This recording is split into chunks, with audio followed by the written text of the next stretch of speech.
Israel और America के संयुक्त ऑपरेशन, संयुक्त बमबारी में ईरान के सुप्रीम लीडर अयातुल्लाह खामनेई को अब ईरान छोड़ना पड़ रहा है। क्या ईरान में अब अयातुल्लाह खामनेई की सत्ता को उखाड़कर फेंकने का इजराइल और अमेरिका मन बना चुके हैं? दरअसल अपने आप को सुपर पावर बताने वाला अमेरिका इजराइल को जबरदस्त सपोर्ट देता हुआ नजर आ रहा है और जिसका खामियाजा कहीं ना कहीं ईरान को भुगतना पड़ रहा है। बता दें आपको कि करीब 3 सालों से इजराइल और ईरान के बीच खींचतान चली आ रही है। फलस्तीन और इजराइल के बीच जो गजा स्ट्रिप है, गजा पट्टी जो है, वहां पर लगातार हमास और इजरायली सेना के बीच संघर्ष देखने को मिल रहा था। इजराइल हमास का खात्मा करने का संकल्प ले चुका था, लेकिन इजराइल के द्वारा गजा में किए जा रहे हमलों को मानवता पर हमला ईरान की तरफ से बताया जा रहा था, जिसके बाद ईरान इजराइल के दुश्मन के रूप में चुभने आंखों में लगा था और उसके बाद इजराइल ने मन बना लिया था कि अमेरिका को अब नेस्तनाबूद, उसके अमेरिका के साथ मिलकर ईरान को नेस्तनाबूद करने का वक्त आ चुका है।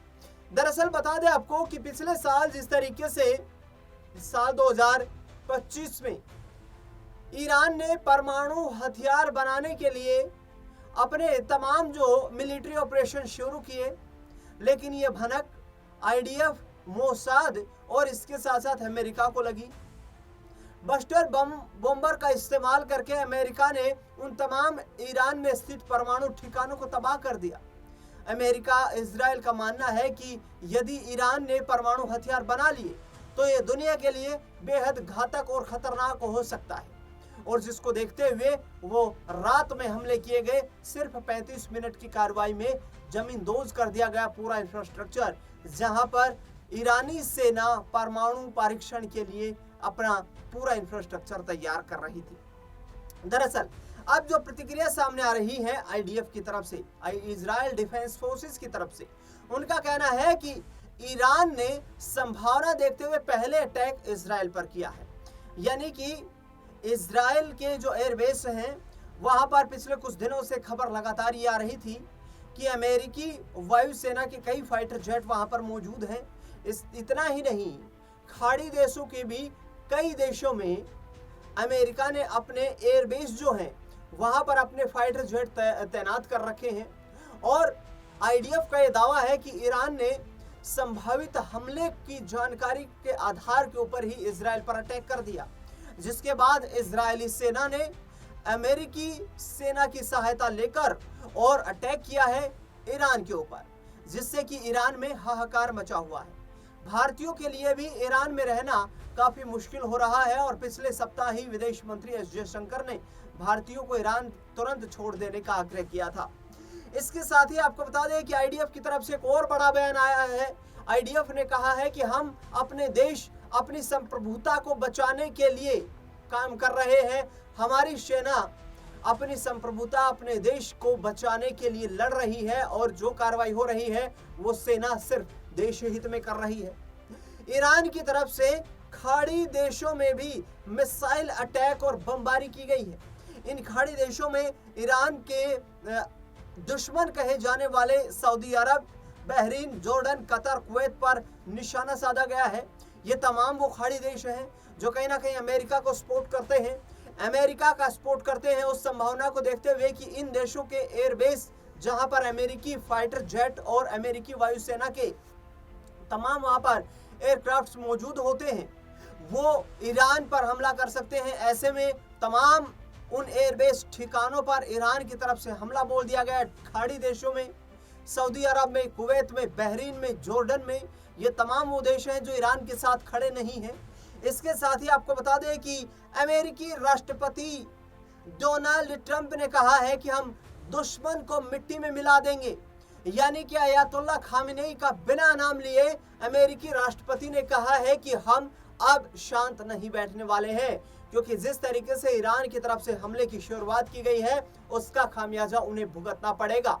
दुनिया क्या तीसरे विश्व युद्ध की ओर जा रही है, यह सबसे बड़ा सवाल है।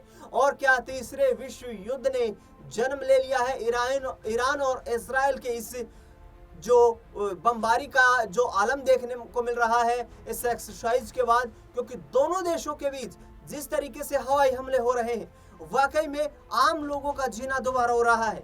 आम लोग जो है वो इससे प्रभावित होते हुए दोनों देशों के नजर आ रहे हैं। इजराइल में स्थायी आपातकाल की घोषणा भी कर दी गई है, यानी कि इजराइल के जो तमाम रिसोर्सेज हैं उनको सीमित मात्रा में ही इस्तेमाल वहां के नागरिकों को करने की सलाह दी जा रही है।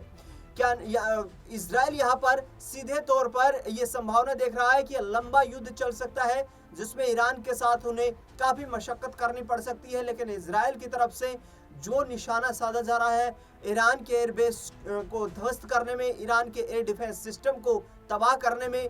इजराइल के पास दुनिया का सबसे मजबूत एयर डिफेंस सिस्टम माना जाता है, लेकिन पिछले दिनों जिस तरीके से ईरान की तरफ से मिसाइलें दागी गई थी, करीब 9000 मिसाइलें दाग दी गई थी, जिनका जवाब देने में इजराइल का एयर डिफेंस सिस्टम भी कहीं ना कहीं कमजोर दिखाई देता हुआ नजर आया था। लेकिन अब अमेरिका की मदद से क्या ईरान को मिट्टी में मिलाएंगे यहाँ पर इजराइल के राष्ट्रपति प्रधानमंत्री बेंजामिन नेतन्याहू, क्योंकि उन्होंने अयातुल्लाह खामेनेई को लेकर भी बड़ा बयान दिया है इस बमबारी के बाद। अयातुल्लाह खामेनेई को लेकर सीधे तौर पर बेंजामिन नेतन्याहू का कहना है कि अयातुल्लाह खामेनेई 47 साल से इजराइल और अमेरिका का दुश्मन बना हुआ है। वो इजराइल मुर्दाबाद, अमेरिका मुर्दाबाद जैसे नारे लगवाता है। 47 सालों से उसने ईरान में भी मुल्ला शासन का जो एक तरीके से गढ़ बना दिया है ईरान को, और मुल्ला शासन के गढ़ को उखाड़ फेंकने में वहां की जनता भी ये चाहती है कि अब उन्हें विकास चाहिए, अब उन्हें वैश्विक पटल पर ईरान की मजबूती चाहिए, जो कि लगातार उन्हें मिल नहीं पा रही है। ईरान की करेंसी जो है वो लगातार दुनिया में कमजोर होती जा रही है, जिससे कि पिछले दिनों ईरान में जमकर भयंकर प्रदर्शन भी हुए थे, महिलाएं सड़क पर उतरी, उग्र प्रदर्शन भी हुए और बड़ी संख्या में प्रदर्शनकारियों ने अयातुल्लाह खामेनेई की सत्ता को उखाड़ देने का काम किया। इसके साथ ही इजराइल की सेना को विपक्ष से भी समर्थन मिल रहा है। इजराइल के विपक्ष के तमाम नेता ये कहते हुए नजर आ रहे हैं कि हम अपने देश, अपनी सेना के साथ खड़े हुए हैं, यानी कि इजराइल में तख्तापलट जैसी कोई संभावना नजर नहीं आती है, जिससे कि बेंजामिन नेतन्याहू घबराएं, डरे, सोच विचार करें और युद्ध को एक लेवल तक रखें। लेकिन इजराइल अब मन बना चुका है कि ईरान पर जबरदस्त तरीके से हमले किए जाएं, जिससे कि आगामी वक्त में परमाणु हथियारों का इजाद करने की कोशिश जो ईरान की तरफ से पिछले साल की गई थी, वो कोशिश आगामी वक्त में भविष्य में ऐसी कोशिश ना की जाए। बता दें आपको कि अमेरिका लगातार इजराइल को समर्थन कर रहा है। अमेरिकी राष्ट्रपति डोनाल्ड ट्रंप ने ईरान को अपना दुश्मन देश तक बता दिया है और निशाना साधते हुए ये तक कहा है कि जब तक मिट्टी में नहीं मिला देंगे दुश्मन को, यहाँ हम शांति से नहीं बैठने वाले हैं। तो आखिरकार क्या खामेनेई के उन रिहायशी ठिकानों पर हमले के बाद अब खामेनेई को तलाश कर उन्हें खत्म किए जाने की तैयारी भी इजराइल अमेरिका की तरफ से की जाएगी? ये देखना बेहद दिलचस्प होगा।